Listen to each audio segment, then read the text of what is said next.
Bismillahirrohmanirrohim. Alhamdulillahi robbil alamin. Assalatu vassalamu ala nabiyina Muhammad va ala alihi va sahbihi ajma'in va ba'd.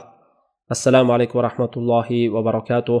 Bugun noyabr oyining 19-chorshanba kuni 2025-yil Alloh taolodan yordam so'rab payg'ambarlarning tarixi haqida darsimizni olib borayotgan edik.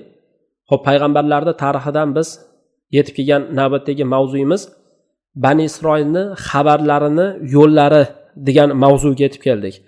Ya'ni kechagi darsimizda shu oxirgi ishora qilgan joylarimizda Isroiliyot rivoyatlarining hukmi degan mavzuga kirishdik. Isroiliyot rivoyatlari borda. Xo'p, Isroiliyot rivoyatlari u qanaqa hukmda? O'zi Isroil deganda nima nazarda tutiladi? Ya'ni Isroil deganda ana shu Yaqub alayhisalomni bolalarini nazar tutib aytilgan. Endi bularga nisbatan ba'zi Isroiliyot deb turib nomlanadigan rivoyatlar bor. Ana shularda o'ziga xos uslublari, o'ziga xos yo'llari bor. Shularni hozir aytib o'tamiz. Qarang, Bani Isroilda xabarlarini bittadan ko'p yo'li borda. Bittadan ko'p yo'li bor. Birinchi yo'li Alloh taoloning kitobida kelgan ularda xabarlari bor. Allohning kitobida, ya'ni bu degani xosatan nima deb turib aytamiz biz buni? Ya'ni Qur'oni Karimda kelgan Bani Isroilda xabarlari bor. Masalan, Alloh taolo Qur'oni Karimda Baqara surasining 246-raqamdagi oyatda siz bilan bizga aytib beradi.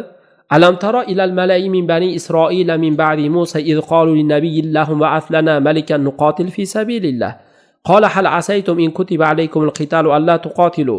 Qalu wa ma lana alla nuqatila fi sabilillah. Endi Bani Isroilni bir jamoasini ko'rmaysizmi? Musodan keyin kelgan jamoa ular. Ular o'zlarini bir payg'ambariga, bizga bir podshohni jo'natkin, Alloh yo'lida jang qilaylik deb turib o'zlarini payg'ambarlariga shunday gaplarni gapirgan. Endi shu payg'ambar kim bo'lgan? Shambil bo'lgan deyiladi va hokazo. Xullas, mana shu joyda u payg'ambar aytganda, "Xo'p, sizlarga jang agarda farz qilinsa, jang qilmay qo'ysalaring-chi" degan. Ular aytganki, "Biz nimaga jang qilmaymiz ekan? Alloh yo'lida nimaga jang qilmaymiz?" deb turib ular shunday deb aytgan. Ya'ni mana bu joyda ana shu Bani Isroilning xabarlarida bu Qur'oni Karimda kelgan. Demak, mana shu Bani Isroilda xabari Alloh o'zi ular haqida xabar beryapti. Demak, bu Bani Isroil haqidagi xabar, lekin Alloh taoloning kitobida. Bu narsani so'zsiz qabul qilinadi. Bu narsada gap bo'lishi mumkin emas. Xuddi shunaqa anbiyolarning qissalari, Yaqub alayhisalom, Muhammad sallallohu alayhi va sallamning o'rtasidagi qancha masalan payg'ambarlarning, anbiyolarning qissalari bor.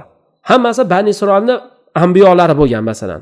Yaqub alayhisalom bilan Rasulullohning o'rtasida bo'lgan qancha payg'ambarlar bo'lsin, hammasi Bani Isroildan chiqqan, subhanalloh. Alloh taolo ularga juda katta ne'matlarni berib yubordi, lekin bular shunaqa ne'matlarga qadriga yetmadi. Shunaqa katta bir ne'matlarni berib yubordiki, umuman, ya'ni bular Alloh taoloning ne'matiga na rioya qildi, na boshqa qildi. Faqat Allohning ne'matlariga qarshi chiqardi-da bular. Juda ko'p joyda mana shu holatga guvoh bo'lasiz masalan. Juda ko'p joyda bu holatga guvoh bo'lamiz. Inshaalloh hali biz mana shu darslarimiz ichida bu narsalarni gapirib o'tamiz inshaalloh. Endi bularda masalan qissalari mana bizga ko'p kelishi o'zi asosiy qarang, boshqa masalan qavmlardan ko'ra bularning qissalari bizga Qur'oni Karimda ko'p kelganda, masalan biz tafsir darslarida ham ishora qilib aytyapmiz, o'zi sabablardan bittasi biz ummat holati ularning holatiga ham o'xshaydi. Ya'ni bitta holatlardan o'zi biz mana shular bilan mana asrdosh bo'lib yashayapmiz-da. Qarasiz, bu yoqda Bani Isroil bor, ana shu yahudiylar. Bu yoqda nasorolar bor masalan. Ya'ni ana shular bilan biz asrdosh bo'lib yashayapmiz qarasangiz. Kuch ularda masalan. Shunday hozirgi kunda asosiy kuchni qarasangiz ana shularning qo'lida bo'lib turibdi-da masalan. Hozirgacha yaqin tarixgacha o'zi aslida masalan nimalar doim xor bo'lgan? Yahudiylar doim xor bo'lgan. Alloh o'zi aslida ularni xor qilib qo'ygan edi. Inshaalloh bularni biz darslarda ichida aytib o'tamiz. Xullas, endi bu yerda hozir ishora qilib qo'yapti-da, mana Yaqub alayhisalom bilan Muhammad sallallohu alayhi va sallamning o'rtasida barcha payg'ambarlarning qissasi hammasi o'zi shu. Hamma o'zi payg'ambarlar Bani Isroilda anbiyolari bo'lganda, haqiqatda ular ko'p bo'ldi. Alloh taolo aytgani kabi. Va iz qala Musa liqomi, Musa alayhisalom o'zini qavmiga aytgan: "Ey qavmim, sizlarga bo'lgan Allohning ne'matini eslanglar." Asha ne'mat nima edi? Qarang, Alloh taoloning ne'matini eslanglar deb aytayapti-da. Xo'p, ne'mat nima mana shu? Ana shu ne'matki, iz ja'ala fikum anbiya. Sizlarning ichlaringda anbiyolarni chiqarib qo'ydi Alloh taolo. Sizlarda bor mana shu payg'ambarlar. Demak, qaysi bir ummatda payg'ambar chiqsa, ana shu ummatda afzal ekaniga ham ishora bor edi mana shu joyda. Va ja'alakum muluka, sizlarni podshoh qilib qo'ydi.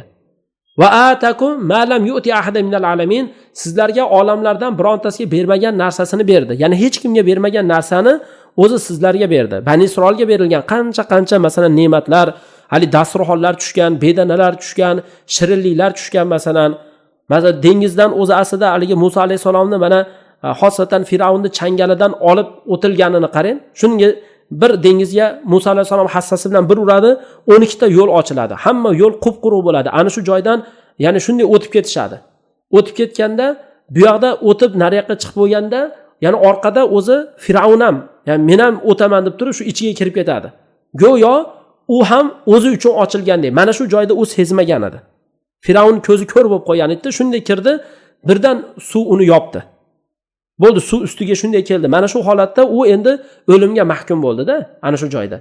Shu holatlarda masalan Alloh taolo bizga Qur'oni Karimda xabar berdi. Endi shuncha ularga ne'mat berdi mana shu Bani Isroilga. Juda katta masalan ne'matlar bordi. Mana shu ne'matlar ham ya'ni ularga bo'lgan ne'matlardir. Keyin mana sahroga chiqdi. Ana shu joyda na ularda boradigan joyi bor, boshpanasi bor, na uyi bor, hech narsasi yo'q.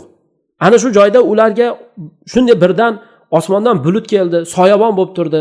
Dasturxonlar nozil bo'ldi, nozu ne'matlar, bedana, shirinliklar nozil bo'ldi.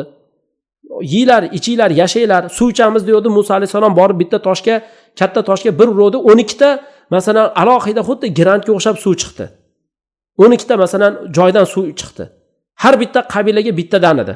12 ta qabila bor edi ana shu Bani Isroil. Har bitta qabilaga bittadan suv bo'lgan. Ana shu suvlarni ular ichgan masalan. Qancha shunga o'xshagan holatlar bo'lganda masalan qaraydigan bo'lsak.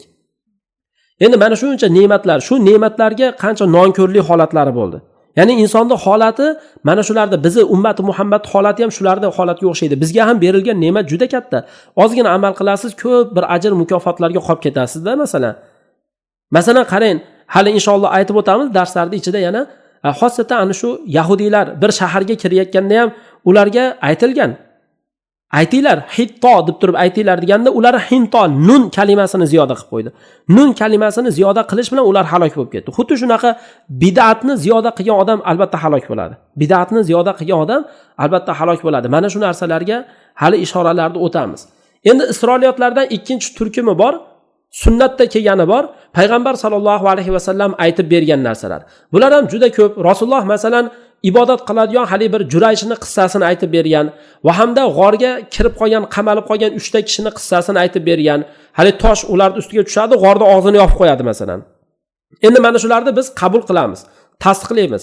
Bu narsalarga xuddi Alloh va Rasul qanday xabar bergan bo'lsa, xuddi shunday iymon keltiramiz. Bunda gap bo'lishi mumkin emas. Endi 3-chi yo'l bor. 3-chi yo'l qanaqa yo'l desa, ya'ni xosatan ana shu Bani Isroilda ularning kitobida biz topgan narsalar. Masalan, Tavrotda topiladigan qissalar bor yoki Injilda topiladigan qissalar bor. Tavrot Injilda o'qi degani emas.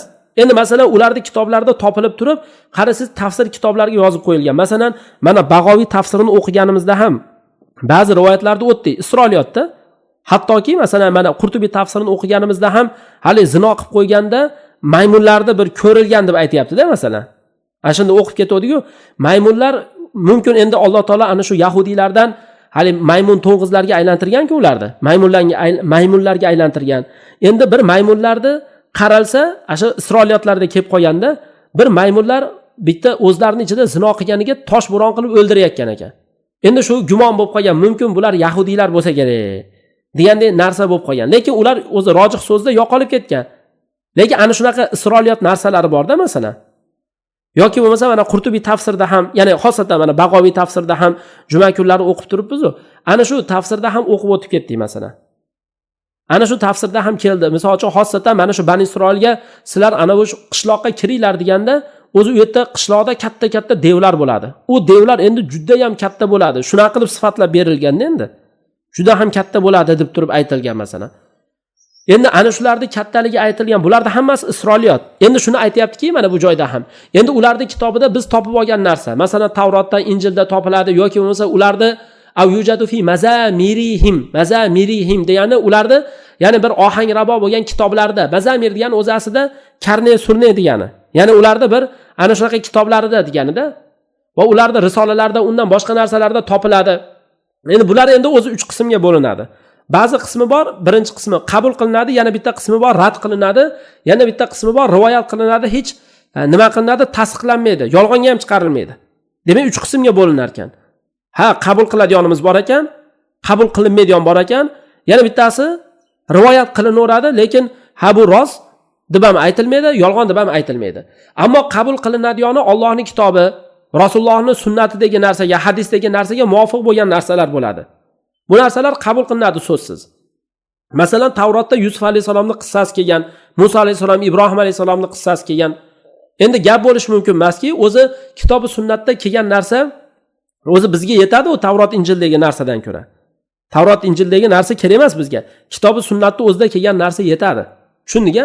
Endi yana rad qilinadigan narsa bor. Ya'ni kitobi sunnatga tamomiy zid bo'lgan, Allohning haqida ta'na qilish, payg'ambarlarning haqida ta'na qilish bo'lgan narsalar bor. Masalan, Tavrotda kelgan narsa bor. Alloh subhanahu va taolo osmon va yerlarni, Alloh taolo osmon va yerlarni 6 kunda yaratdi, keyin 7-kunida dam oldi degan narsa borda. 7-kunida dam oldi Alloh taolo deb turib, shuna qilib aytib boradi. Nima Alloh taolo u dam oladigan zot emas-ku masalan. Ta'alallohan qawlihum uluvan kabira. Alloh oliy bo'lgan zot ularning so'zidan. Ya'ni mana bu shak shubha yo'qki, biz bu so'zni yolg'on deymiz. Va hamda va kaza ma zakarnahu min tanihim fi anbiyaillah. Mana biz o'tgan safargi darslarimizda ham o'tib ketdik-ku, ba'zi narsalarni o'qib ketdik. Mana payg'ambarlarning haqqiga bo'lar bo'lmas rivoyatlarni keltirganida ana shu rivoyatlarni ham o'qib ketdik-da. Ya'ni ular xosatan payg'ambarlarning haqida ta'na qilib zikr qilgan narsalari bor masalan. Mana shularni hammasini rad qilamiz, uni nima qilamiz? Yolg'onga chiqaramiz. Yolg'on deymiz bu narsalar, chunki umuman Qur'on sunnaga to'g'ri kelmaydi, balki o'zi ta'nada endi bular. Ochiq dinga ta'na qilishlik bo'lib qolgan narsalar. Endi 3-qismdagi narsalar bor, u Allohning kitobida yo'q. Rasulullohning sunnatida ham yo'q. Hech Alloh taolaning payg'ambarlarida ta'na qilish ham yo'q. Alloh taolo haqida ham ta'na qilish yo'q, yoki bo'lmasa izzat Robbisida ta'na qilish yo'q. Ya'ni maqsad bu yerda Alloh taolo haqida ta'na emas, ya'ni. Shunday rivoyatni o'qiysiz, o'zi bir qissa bo'lib yotibdi. Endi uni rivoyati, mana shu narsani rivoyat qilsa joiz bo'ladi. Xuddi Alloh taolo aytgani kabi. Masalan, aytaylikki, misol uchun mana Zakariya alayhisalom hali nimani ko'radi-ku, mana Maryam surasida ham o'zi o'tib aytib ketdi. Misol uchun Maryamni ko'rgan, juda qattiq ibodat qilgan. Qarasa, ana shu joyda Zakariya alayhisalom ham ilhomlanib, "Ey Alloh, menga farzand ber" deb aytgan. Ana shu paytda 120 yoshida, ayoli 90 yoshida deb turib aytilgan so'zlar bor masalan. Ya'ni shunga o'xshagan narsalarda aytmoqchi bo'lganimiz. Tushunyapsizlar? Shunga o'xshagan narsalar yoki bo'lsa mana Zulayho deb turib aytilgan, masalan, ayolning ismi. Bunaqa narsalar o'zi bu ochiq bir sahih rivoyat emas endi. Nima bo'lsa ham sahih rivoyat emas.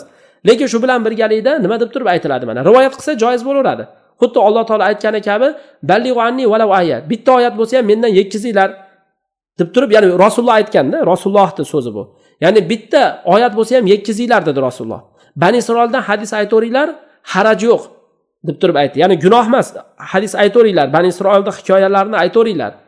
Kim menga ataylab yolg'on gapiradigan bo'lsa, o'zini joyini jahannamdan tayinlab olsin dedi Rasululloh. Va yana Rasululloh sallallohu alayhi vasallam aytdiki, "La tusaddiqu ahlal kitob va la tukazibuhum." Ahli kitoblarni rost gapiryapsan demanglar, yolg'on gapiryapsan deb yolg'onga chiqarmanglar. Va qulu amanna billah va ma unzila alayna. Sizlar Allohga iymon keltirdik, o'zimizga nozil qilingan narsa iymon keltirdik deylar. Va hokazo ya'ni. Endi fal muslimu mawqifuhu min hadhihi al-isroiliyat allati la tukhalif va la tuwafiq. Endi musulmon odamning munosabat qanday bo'lish kerak mana shu isroiliyat bo'lgan rivoyatlarga? Musulmon odam qanday munosabatda bo'ladi mana shunday isroiliyat bo'lgan rivoyatlar? U isroiliyat bo'lgan rivoyatlarki, bu rivoyatlar na u xilof emas. Ya'ni Qur'on sunnaga xilof emas, muvofiq ham emas. Endi mana shunaqa holatda musulmon odam, ya'ni buni musulmon odamning pozitsiyasi mana shunaqa holatda yolg'onga chiqarib yormaydi. Nimaga desa, chunki bu isroiliyat bir haqni yolg'onga chiqarmayapti-da. Rostga ham chiqarib yormaydi, chunki bir botilni rost degan yo'qda. Bo'lmasa nima qiladi? Deyiladigan bo'lsa, aytiladiki, mana rivoyat qilsa joiz deyiladi. Chunki yuqorida mana hadisda o'qidik, Bani Isroildan hadis aytoringlar, hech haraj yo'q dedi. Xosatan ba'zi bir ibratlar bo'lgan, ba'zi shu Bani Isroildan ba'zi bir foydalar bo'lgan ana shu qissalar bo'lsa. Tushunarli, mana ba'zi bir xosatan deyapti, mana ba'zi bir qissalar deb turib aytilyapti mana. Ana shularni bemalol aytsa bo'ladi. Allati takunu fiha, ana shu qissalarda ba'zi ibratlar bor, foydalar bor. Bani Isroilning qissalari. Kabadil hukmi degan masalan ba'zi bir hukmlar ham bor. Ana shu hukm mana Iso alayhisolamdan naql qilinadigan hukmlar bor. Ya'ni Iso alayhisolam dunyo haqida masalan aytib o'tgan, Dunyodan o'tib ketinglar. Ana shunaqa bir hal ibratli gaplari borda. Kabadil hikami deb o'qiladi, o'zi hukmni borib. Ya'ni ba'zi bir hikmatli bo'lgan narsalar bor. Ana shu Iso alayhisalomdan naql qilinib kelinadi. Ya'ni shunga o'xshagan narsalarni bemalol aytilaveradi-da. Masalan, qarang, xosatan Iso alayhisalom dunyo haqida aytganda, dunyodan o'tib ketinglar, shunday uni obod qilmanglar degan masalan. Tushundingizmi? Shunga o'xshagan narsalar bo'ladi. Mana shu endi pokiza hikmatlarga boy bo'lgan bir kalima. Haqiqatda pokiza kalima, hikmatli bo'lgan kalima. Iso alayhisalom uni aytgan bo'lishini ehtimoli bor. U zotan Qur'on va hadisga ham to'g'ri kelaveradi, ya'ni. Va yana uni aytmagan bo'lishini ham ehtimoli bor. Alloh biladi xullas bu narsani. Endi biz uni rivoyat qiladigan bo'lsak, muammosi yo'q. Lekin tasdiqlamaymiz, Iso aytdi demaymiz masalan. Yolg'onga ham chiqarib yormaymiz. Aytamizki, Isodan rivoyat qilinadi deb turib aytilaveradi, ya'ni. Falon narsa degan ekan deb. Yana rivoyat qilinaveradi deb turib aytilaveradi. Masalan, yurva degan mana shu gap bu narsani nima deb aytiladi o'zi? Rivoyat qilinadi, rivoyat qilinishicha deb aytiladi. Aytilishicha deganday narsa. Buni tamriz deb aytiladi. Ya'ni ehtimoli bor, sobit bo'lgan bo'lishi ham mumkin. Haqiqatda bor rivoyat, ehtimoli bor, yo'q bu yo'q rivoyat, sobit emas degan narsada bo'lishi ham mumkin. Endi Bani Isroilda qissalari o'zi juda ham ko'p. Juda ham ko'p Bani Isroilda qissalari. Endi xosatan mana shu qissalar unda ba'zi fan nasihatlar bo'ladi, ba'zi bir foydalar bo'ladi. Inson o'zini dinida undan foydalanishi mumkin. Foydalanishi mumkin. Musulmon odam lekin unga muhtoj bo'lmaydi masalan. Muhtoj bo'lmasa ham masalan foydalanishi mumkin. Shunaqa narsalarda balki undan foydalanadi. Xuddiki aytaylikki mana 3 ta odam molni qo'lga kiritdi degan bir qissa kabi. Ya'ni 3 ta odam molni qo'lga kiritdi deb keladi. Masalan shu qissalarda kelganda endi. Ya'ni 3 ta odam bitta xazina topib oladi, ya'ni. Xazina topganda keyin ularning bittasi chiqib ovqat olib kelish uchun boradi. 2 ta odam o'tirib turadi. Keyin haligi 2 ta odam bor-ku, o'tirgan odam, kutayotgan odam. O'zlarini masalan shu ovqatga ketgan sohiblari kelsa, sherigimiz kelsa o'ldiramiz uni deb kelishib olgan bo'ladi. O'rtada molni taqsimlash uchun. Endi qari 3 ga taqsimlamaylikda, 2 ga taqsimlaymiz deb shuna qilib kelishib olgan bo'ladi. Va hamda kelgan paytda ikkalasi ham haligi kelgan odamga hujum qiladi-da, uni o'ldiradi. Hali kelgan odam o'zi ovqatda olib kelgan, ya'ni xullas mana shuna qilib kelishib oldi, kelsa o'ldiramiz degan bo'ladimi? Shuncha hali kelgan odam ovqatda olib keladi. Ana shu qaytib kelgan paytda, g'aflat paytda uni o'ldirdi. Birdan indamasdan, hamma hech indamasdan turgan paytda birdan uni o'ldiradi. Keyin ovqatni ham yeyishadi. Ikkalasi ham o'lib qoladi. Chunki sababi ovqatni ham zaharlab qo'ygan bo'ladi-da. Mana shunaqa qissalar bor, ya'ni. Bu o'zi qissalar boshqa kitoblarda ham kelgan o'zi. Lekin asli qarasangiz Isroiliyotda. Tushunali-ya? Chunki bu ovqatni olib kelgani, ketgan odam ham mana reja qilganida xuddi nari ikkita sherigi reja qilgani kabi. O'zining ichida aytgan edi-da, ya'ni mol 3 ga taqsimlanadimi? Nimaga endi 3 ga taqsimlashimiz kerak? Endi bitta o'zim olsam bo'lmaydimi? deb turib, ana shu ovqatga zahar qo'shib qo'ygan bo'ladi. Mana bu joyda qarasangiz, mana ibrat, foyda. Asha foyda nimada? Ya'ni foyda masalan 5 barmog'ini og'ziga teng tiqsa odam, albatta haligi teshib chiqadi-da masalan. Teshib chiqadi. Shu narsa aytilyapti-da mana 5 barmog'ini og'ziga teng tiqqanda mana shu holatda ham. Qarang, demak mana shu ibrat, mana foyda. Demak, tamagirlik insonni halok qilar ekan. Mana shu narsa bor. Walakin la yahtajuhal muslimu fi dinihi fi halal va aw harom. Lekin deyapti, o'zi aslida musulmon odam o'zi bunaqa hikoyaga muhtoj bo'lmaydi. O'zi halolda, haromda, o'zini dini borasida bunaqa narsaga muhtoj emas. Lekin bu narsa ana shu yuqorida ibrat uchun, foyda olishligi uchun zikr qilinadi masalan. Shunaqa narsalar uchun aytilaveradi. Ya'ni o'zi dalil emas hozir aytgandek. Lekin shu bilan birga tamagirlik yomonligi bor masalan.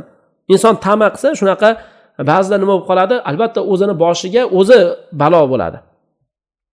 Endi mana Bani Isroilda mana shu xabarlari, ya'ni hozir biz yuqorida mana zikr qilayotgan Bani Isroilda xabarlari, ahli ilmlar uni zikr qilgan, shuni naql qilishga ittifoq qilishgan, ya'ni naql qilaveramiz degan, muammosi yo'q degan. Masalan, g'or ahllarini naql qiladi, ya'ni g'or ashoblari Kaf surasida keladi. Ularning ismi nima bo'lgan masalan? Ularning itining rangi qanaqa bo'lgan? Musa alayhisolamning kaltagi qaysi daraxtdan bo'lgan masalan? O'zi foydasi ham yo'q bulardi, ya'ni. Xuddi shunaqa Ibrohim alayhisalom haligi so'ygan qushlari qaysi qushlardan bo'lgan? Yusuf alayhisalomning aka-ukalari nima ismda bo'lgan? Yusuf alayhisalomni unga olib borib tashagan quduq o'zi nima, qanaqa quduq u? Keyin Azizning ayolini ismi nima? Mana shundan boshqa qancha Bani Isroilda xabarlari bor-da. Bani Isroildan kelgan shunaqa rivoyatlar bor. Endi bularda hozir aytiladi dalil emas, takror aytamiz, dalil emas bular, lekin ularni qo'shimcha qilib gapirib qo'yishdan hech qanday ma'no yo'q. Istinas degani faqat qo'shimcha sifatida keltiriladi, zikr qilib qo'yiladi. Lekin inson unga suyanib yormasligi kerak bo'ladi. Hofiz ibn Hajar rahimahulloh aytadi mana, Isroiliyotlardan faqat shariat naql qilishda izn bergan, Allohning kitobi, Rasulning sunnatiga xilof bo'lmagan narsalarni zikr qilamiz. Vaholanki ana shu narsa shunaqa bir qism bo'ladiki, uni rostga ham chiqarilmaydi. Rost mana shu narsa ham deb aytilmaydi, yolg'onga ham chiqarilmaydi. U shunday bir narsalardan bo'ladiki, ana shu narsada bizda xossatan muxtasar bo'lgan narsani kengaytirib berish bo'ladi. Ya'ni bizni oldimizda bir muxtasar bo'lgan bitta jumla bo'lsa, bitta muxtasar bo'lgan narsa bo'lsa, qisqacha bir rivoyat bo'lsa, ana shuni xuddinki sharhlab bergandek bo'ladi-da. Sharhlab bergandek bo'ladi ya'ni. Yoki bo'lsa mubham bo'lgan narsani aniq qilib aytib bergandek bo'ladi. Bizning shariatimizda kelgan o'zi mubham narsa bo'ladi, muxtasar narsa bo'ladi. O'zi uni bizga tayin qilishda foydasi ham bo'lmaydi. Shu yuqoridagi Zulayho deb aytilsa masalan ismini. Shunga o'xshagan narsada, hali Azizning ayoli deb keladi, ismi nima ekan? Zulayho deb aytilsa, muammosi ham yo'q o'zi deyadi. Mana uni tayin qilishda foydasi ham yo'q. Endi nima uchun uni zikr qilamiz unda? Ya'ni bezash uslubida zikr qilamiz. Bir bezab qo'yamiz xolos. Unga muhtoj bo'lish yo'liga ko'ra zikr qilamiz. Ya'ni unga biz muhtoj emasmiz demoqchida, shunday deb tushunamiz. Muhtoj bo'lishga ko'ra zikr qilmayapmiz, ya'ni muhtoj emasmiz. Unga suyanishlikka muhtoj emasmiz ya'ni. Balki suyanish, asosiy e'timod, suyanishlik Allohning kitobi, Rasulning sunnatiga bo'ladi, naqli sahih bo'lgan yoki hasan bo'lgan narsa bo'ladi. Alloh taolo aytadi: "Kazalika naqussu alayka min anba'i ma qad sabaq." Xuddi shunaqa sizga ilgari o'tgan narsalarni xabarlarni qissa qilib aytamiz. Vaqad ataynaka min ladunna zikra. Vaqad ataynaka min ladunna zikra, biz sizga o'zimizdan o'zi zikrni berdik. Demak, bu yerda ham e'tibor bersangiz, sizga o oldingi payg'ambarlarning qissasini aytib beramiz deyapti. Bo'ldi, o'sha oldingi aytib bergan narsalari o'zi bizga yetadi. Endi demak, bizning shariatimiz rost deb nimani guvohlikka bergan bo'lsa, bir narsani rost deb turib aytdimi, mana falon narsani qissasi bor dedimi? Endi bizga o'zimizdagi narsa bilan behojat bo'lib turib, o'zi asli boshqa narsaga ehtiyojimiz yo'q. Ana shu isroiliyatga hech qanday ehtiyojimiz yo'q. Va shariatimiz botil deb qaysi narsani aytgan bo'lsa, bu demak bu rad bo'ladi. Uni hikoya qilish ham joiz bo'lmaydi. Illo aytiladigan bo'lsa ham inkor qilib aytiladi. Botilga chiqarib turib aytiladi. Shunga botil bu narsa deb turib aytiladi. Endi alhamdulillah Alloh subhanahu va taolo bizni o'zimizni Rasulimiz Muhammad sallallohu alayhi va sallam bilan qolgan shariatlardan behojat qilib qo'ydi. Kitobi bilan boshqa kitoblardan behojat qilib qo'ydi. Biz endi o'zimizni qo'limizdagi turgan ana shu kitoblarni unda bir chiganligi bo'lgan, xuddi bir ishkanligi bo'lgan narsalarga almashtirib yubormaymiz demoqchi ya'ni. O'zimizning qo'limizda kitoblar turibdimi? Qur'on bor, hadislar bor, kutubi sittalar, qancha hadis to'plam kitoblar bor. Ana shu qo'limizda turgan kitoblar bor-ku, deyapti ya'ni. Ana shu qo'limizda turgan kitoblarni, ya'ni xosatan ana shu qo'limizda turgan kitoblarni endi ishkanligi bor, alkash-chulkashligi bor va har xil yolg'on yashiq bo'lgan rivoyatlari bor bo'lgan narsaga almashtirib otib yormaymiz demoqchi. Ya'ni shuni o'rniga almashtirib yormaymiz. Yolg'on bo'lgan, to'qima bo'lgan narsalari bor.